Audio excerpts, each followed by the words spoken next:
السلام عليكم ورحمة الله وبركاته.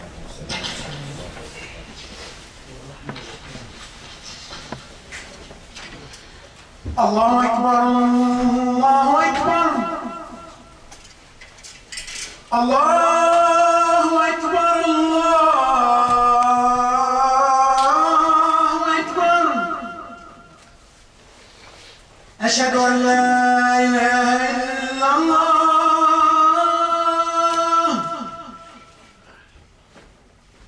أشهد أن لا إله إلا الله.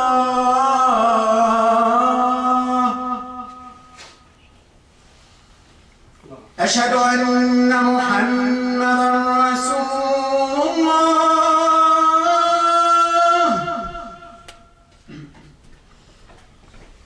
أشهد أن محمدًا رسول الله.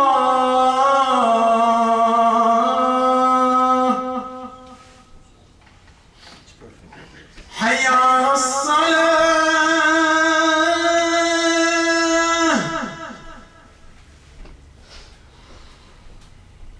حي على الصلاة.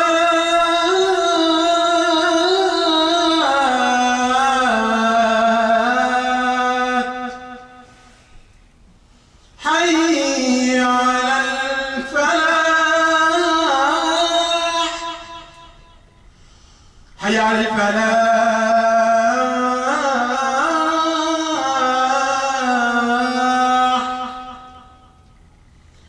الله أكبر الله أكبر. لا إله إلا الله.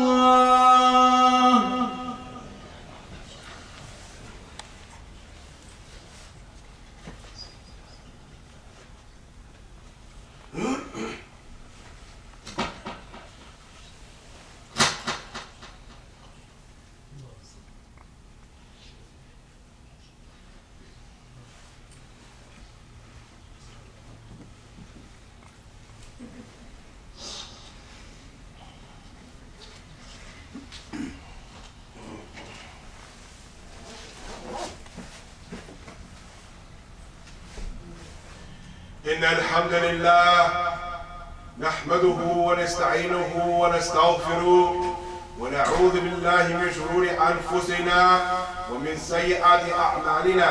من يهده الله فلا مضل له ومن يضلل فلا هادي له. وأشهد أن لا إله إلا الله وحده لا شريك له وأشهد أن محمدا عبده ورسوله. يا أيها الذين آمنوا اتقوا الله حق تقاته ولا تموتن إلا وأنتم مسلمون. يا أيها الناس اتقوا ربكم الذي خلقكم من نفس واحدة وخلق منها زوجها وبث منهما رجالا كثيرا ونساء واتقوا الله الذي تساءلون به والأرحام إن الله كان عليكم رقيبا. يا أيها الذين آمنوا اتقوا الله وقولوا قولا سديدا يصلح لكم أعمالكم ويغفر لكم ذنوبكم ومن يطع الله ورسوله فقد فاز فوزا عظيما. أما بعد فإن أصدق الحديث كتاب الله وخير الهدى هدى محمد صلى الله عليه وسلم وشر الأمور محدثاتها وكل محدثة بدعة وكل بدعة ضلالة وكل ضلالة في النار. Verily, all praise and all of the glorification is due to Allah and Allah alone. And I publicly, and I inwardly, and I outwardly profess on my tongue, and inshallah ta'ala, I believe it firmly in my heart that there's nothing or no one worthy of worship except for Allah. And I bear witness, ya ikhwan, ya akhawat, that Muhammad Mustafa sallallahu alayhi wa sallam is the finality of messengers sent to guide humanity from the darkness into the light. Ya ikhwan, ya akhawat, when we read the seerah, we find that Muhammad sallallahu alayhi wa sallam getting the revelation in the mountains, coming out to the whole world, being ordered from Allah Ta'ala to proclaim the haqq, to proclaim the information that Allah Azza wa Jal sent through his angel Jibreel about Al-Islam. We find that Muhammad sallallahu alayhi wa sallam, he came in a time when the Kaaba was filled with all types of idols and all types of things that people worship. We find that there was idols inside the Kaaba, outside the Kaaba, as well as on top of the Kaaba.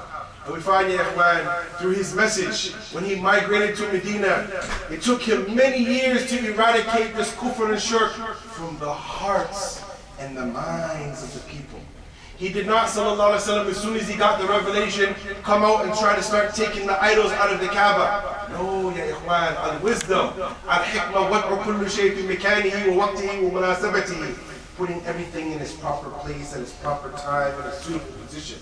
We find, ya ikhwan, that over the years, calling to Allah, calling to the Haqq, calling to humanity, to the true worship, the true existence of life is to worship Allah Ta'ala. La ilaha illallah, Muhammad Rasulullah. They kicked Muhammad sallallahu alayhi wa sallam out of the city. They threw him out. They boycotted him. They tried to assassinate him. They tried to poison him. They tried to do many things to humiliate Muhammad sallallahu alayhi wa sallam and his companions. Ya ikhwan, ya akhawat, many of them suffered torture. Many of them suffered actually being killed or assassinated or kidnapped. All for the haqq, ya akhawat, for the truth from Allah Azza wa Jal. And it took many, many years and a lot of teaching, a lot of tarbiyah, ya ikhwan, a lot of taking the people from the low levels and bringing them up. As Khatib al-Baghdadi mentioned in his book, the statement of Hassan al-Basri, Himmatu al-ulama al-ri'ayatun wa himmatu al-sufaha al-riwayatun, that the endeavor of the scholar is to raise the people up, whereas the sufaha, the ignorant one, is that they just say narrations. So Muhammad, he did not come with that. He came to raise the people up. And over many years, when the Muslims' numbers became very strong and very powerful and very dedicated to the cause of Allah and the cause of Islam, ya ikhwan, Muhammad sallallahu alayhi wa sallam, he came with his companions to the Kaaba after opening it up. And when he came inside the Kaaba, he seen all the idols inside the Kaaba and outside the Kaaba and on top of the Kaaba. And what did he do with his asa? He pushed them down. He went on to say, وَقُلْ جَاءَ الْحَقُّ وَزَحَقَ الْبَاطِلِ إِنَّ الْبَاطِلَ كَانَ زَهُوقًا. That the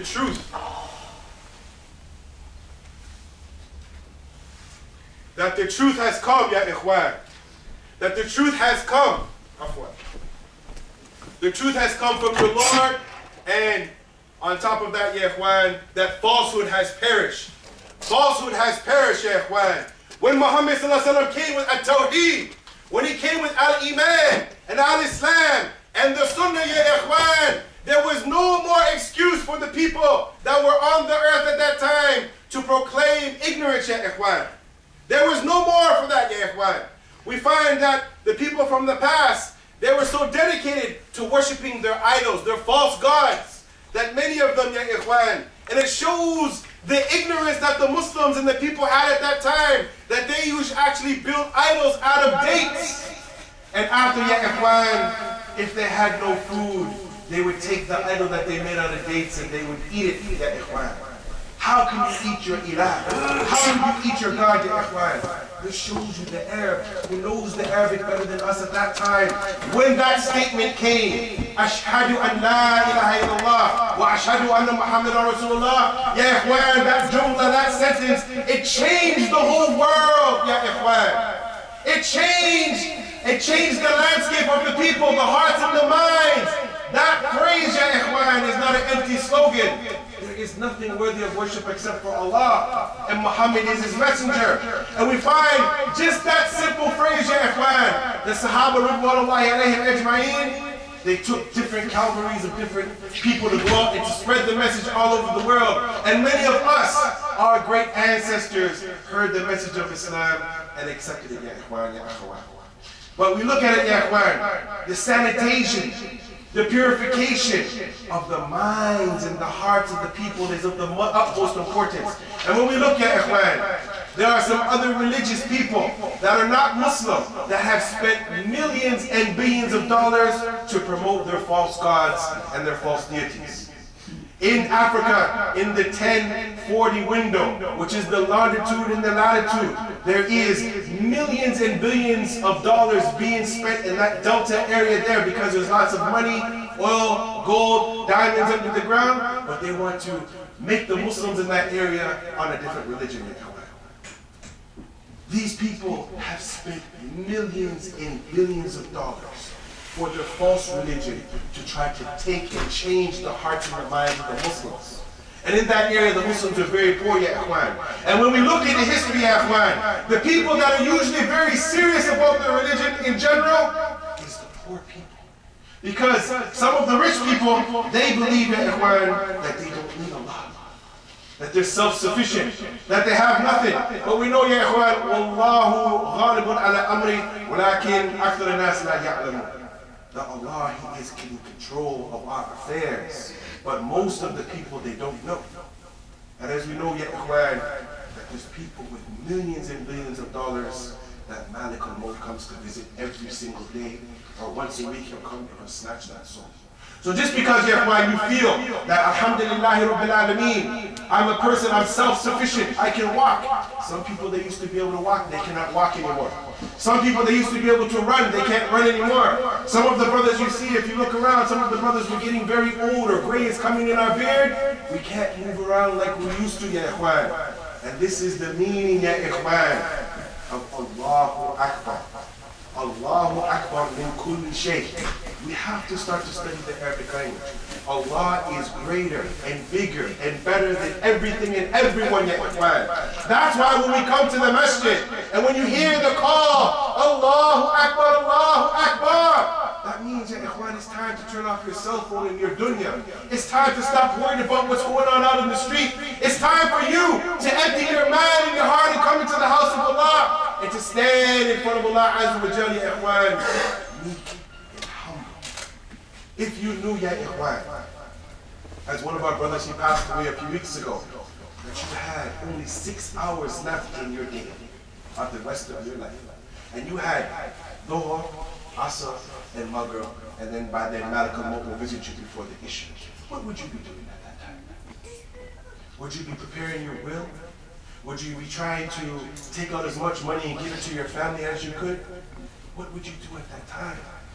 What would you do, ya ikhwan, if you knew Malik al-Maut was coming next week, or next month, or within the next 6 months, he was coming to visit you? Would you not be people who not only said that they love Allah and His Messenger on their tongue, but they also practiced it? Ya ikhwan, and this is why Allah Ta'ala, He went on to say, وَقُلِ الْحَقُّ مِنْ رَبِّكُمْ فَمَنْ شَاءَ فَلْيُؤْمِنْ وَمَنْ شَاءَ فَلْيَكْفُرْ. Allah Ta'ala went on to say the truth is from your Lord. So whoever believes it, let him believe it. And whoever disbelieves that Islam is the truth, then let them disbelieve, ya ikhwan. I have been calling my family to Islam for more than 20 years, ya ikhwan, but they haven't accepted it. Now, I've been calling my non-Muslim family for 20 years, ya ikhwan. They have not accepted it. Some of my family, they've said to me, I've read the Quran from cover to cover. I believe Islam is the truth, but I am a person who likes to indulge in the things of this worldly life, and I don't think that I could give up my love of the dunya for the love of God, even though I believe Islam is the truth. Another one of my relatives said that I believe Islam is the truth, but I do not want to cover up my beauty. I have a state of vanity. I like to look good. I said to them at that time, so you're telling me you know the truth, you witness the truth, you understand the truth, but at the same time you reject the truth because you don't want to practice the truth. Is this question only for the non-Muslims, or are we only lip-professing Muslims? We only say that we love Allah and His Messenger. But when was the last time, ya ikhwan, that we collectively as a Muslim community did any galvanized da'wah efforts to spread Islam in this land?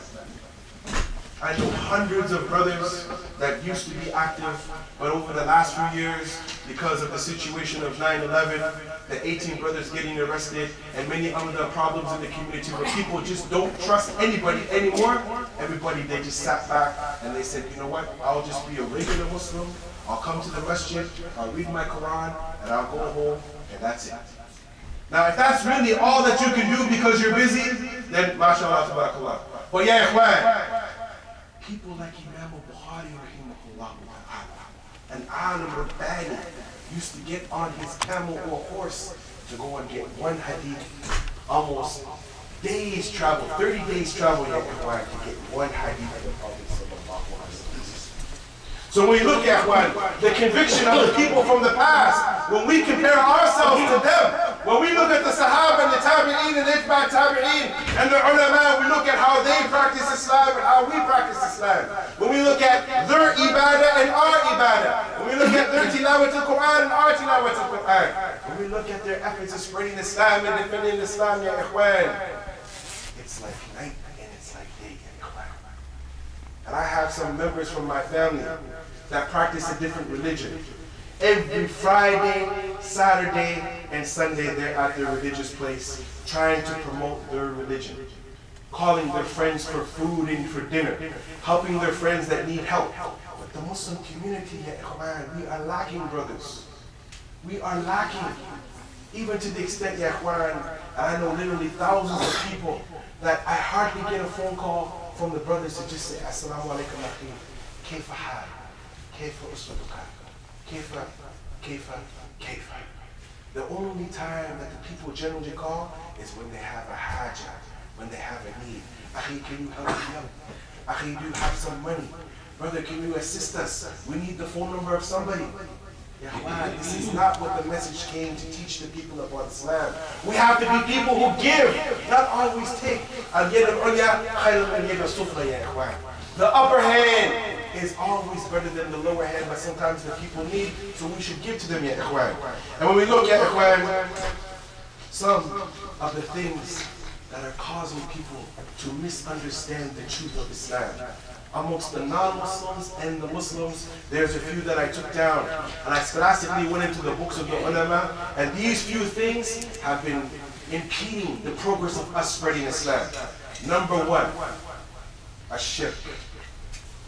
Wallahi, brothers, as I'm standing here, as a new Muslim who used to worship Isa ibn Maryam. Imagine this, coming from a religion that you used to worship someone who did not have a father. I accepted Islam when they lacked it out.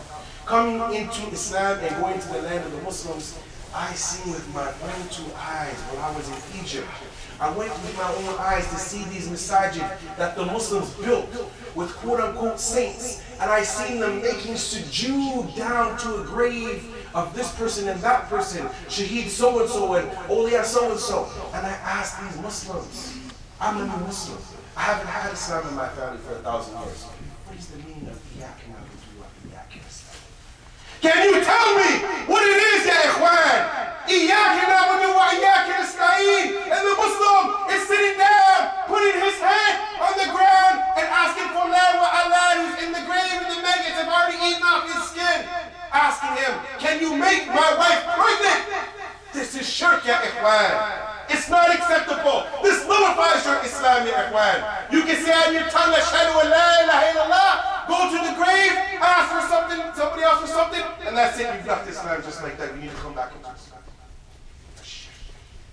The next thing, ya ikhwan, is bid'ah. As a new Muslim, again, loving the religion like we all claim to love the religion. Some people have said to me that they have a new remix or a new understanding of Islam, or their sheikh has something new. And I said to them, Afillahi sheikh, do you doubt Allah? Do you doubt his messenger? What we have been given, ya ikhwan, hadi yakfi.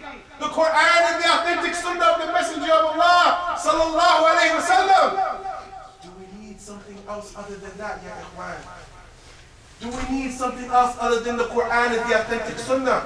Is there a new Islam, ya ikhwan, that we can bring and give to the people? What is the meaning, ya ikhwan, of that verse for those who are in doubt? Al-yawma akmaltu lakum dinakum wa atmamtu alaykum ni'mati. Chosen and perfected Islam as your way of life. So if something has been chosen from Allah, it's been perfected by Allah, And it's been shown to us by Muhammad sallallahu alayhi wasallam. And there's no Nabi after him. Can we come now and change the religion a little bit? No. Also, ya ikhwan, ashak. The Muslims have many doubts. Oh gee, if the Muslims get an economical plan or a political plan, or if we get some land and some this, all these things we can have in the ikhwan. But ya ikhwan, what was religion then has to be religion now. We cannot switch the religion and change it because that we want to have Islam fit us. No, we must change so we fit Islam. Islam is for all places and all times. Kullu makan wa zaman, ya ikhwan. Also, ya ikhwan, al-khurafat. This is destroying the people's understanding of Islam. Fairy tales. Some Muslims have showed me stories in some books that so-and-so made 1,000 rakats, or more than that, 100,000 rakats. Each 3 steps that they walked to make Hajj, they made 2 rakat before they went to Hajj. Or Imam so-and-so kept his wudu for 40 years without using the washroom. 40 years with not having to change your wudu, you don't fall asleep. What is this? Did Muhammad ﷺ do this? No, ya ikhwan. Also, ya ikhwan, the issue of sha'udah, or shawa'id, magic. In the time of the Prophet ﷺ, the people came out and they said, we're magicians. This is our magic. And in Pharaoh's time, it was very, very clear. But in our time, ya ikhwan, it's more subliminal. From the papers that are being shown to us, to the radio stations, to also the TV and the movies, ya ikhwan.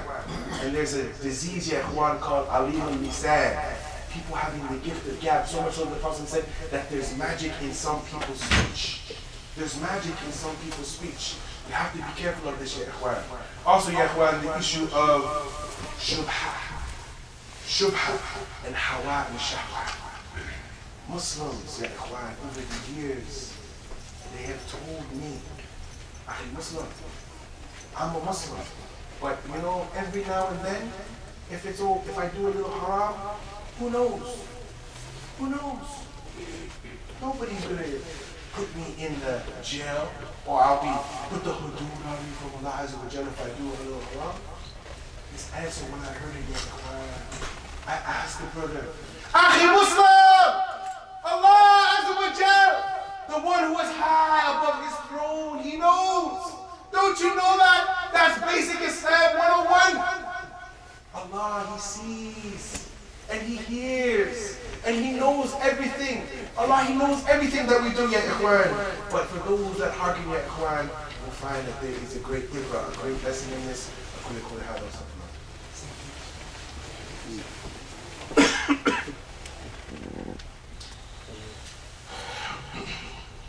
الحمد لله رب العالمين وأشهد أن لا إله إلا الله وحده لا شريك له وأشهد أن محمدا عبده ورسوله.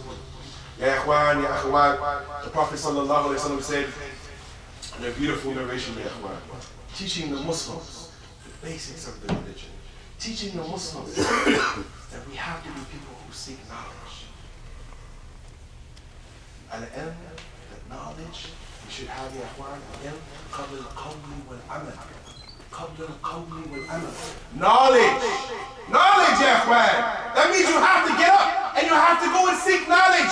Knowledge will not just come from the samawat, come into your head and you'll be Shaykh al-Islam.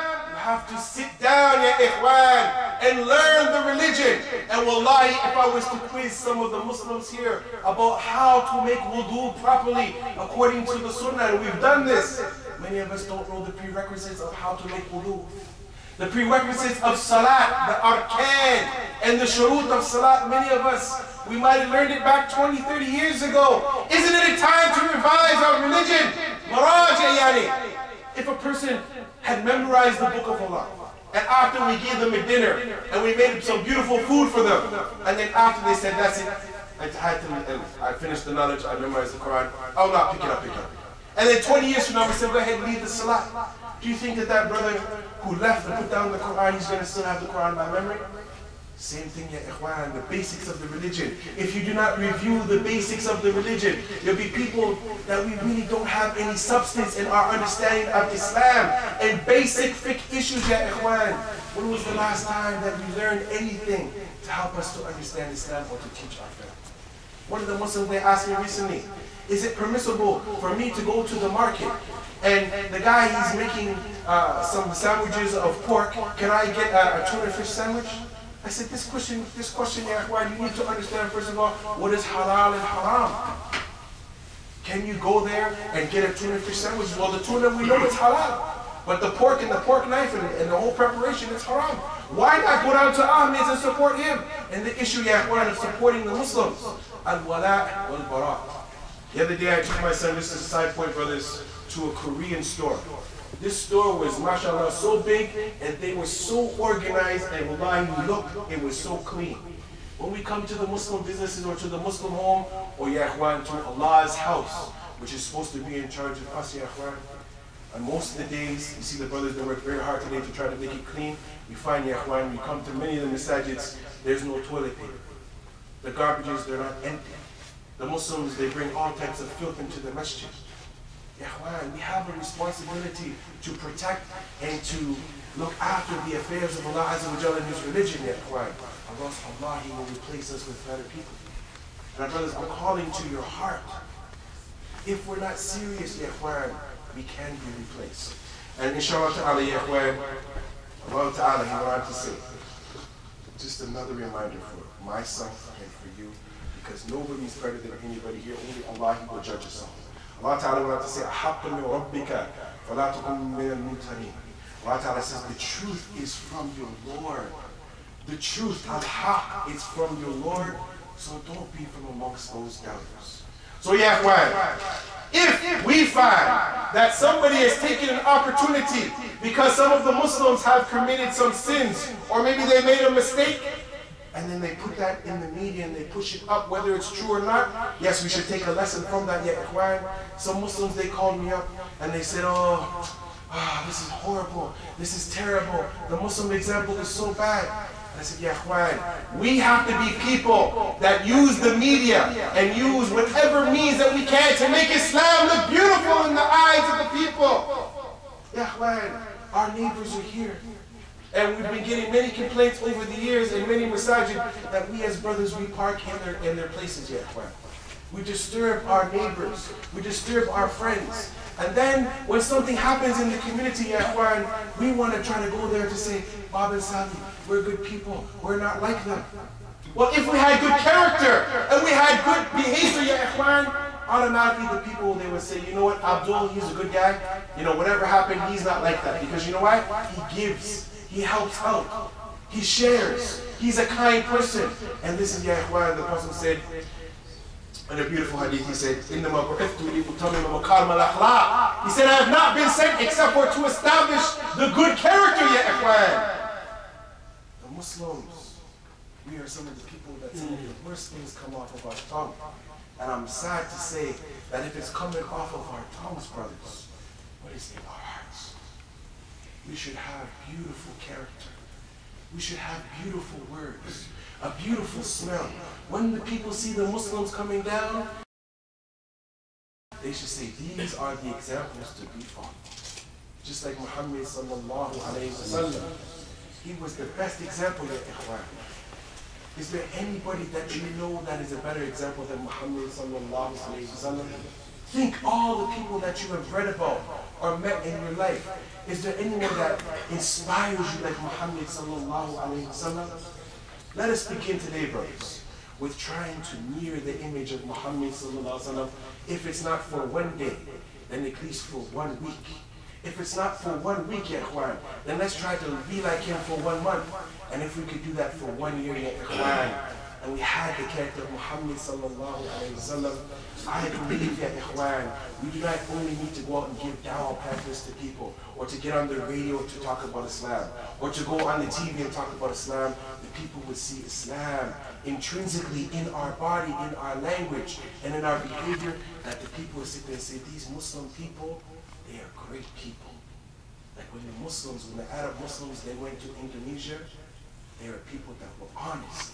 That they would say, well, this product is good, but this product has a defect. So this one is 50% off as opposed to this one. And the people said, what? You would tell me the defect of this?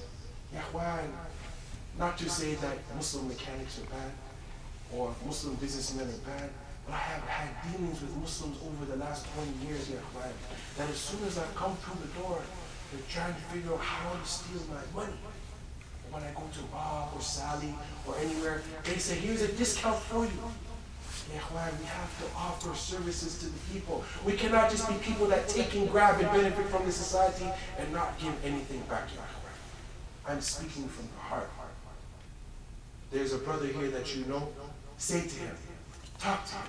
Akhi Muslim, please, I want you to challenge me and me challenge you. Let's take our Islam to the next level. Let us be more productive Muslims. Let us be Muslims that when the people look and they pass by, and the brothers that put this project together, they have some thought and some insight. The people are passing by us right now in the hundreds of thousands every day. And sometimes they come right down this road. Let us not them see us fighting, quarreling, having bad behavior. Let them not see us doing bad things. That when they look at the Muslims, they get so repulsed by us, ya Ikhwan, but rather let them look at us and say, wow, those are the righteous people that follow that man Muhammad sallallahu alayhi wa sallam. With that, ya Ikhwan, a listener is one who listens, looks at the benefit and tries to practice it.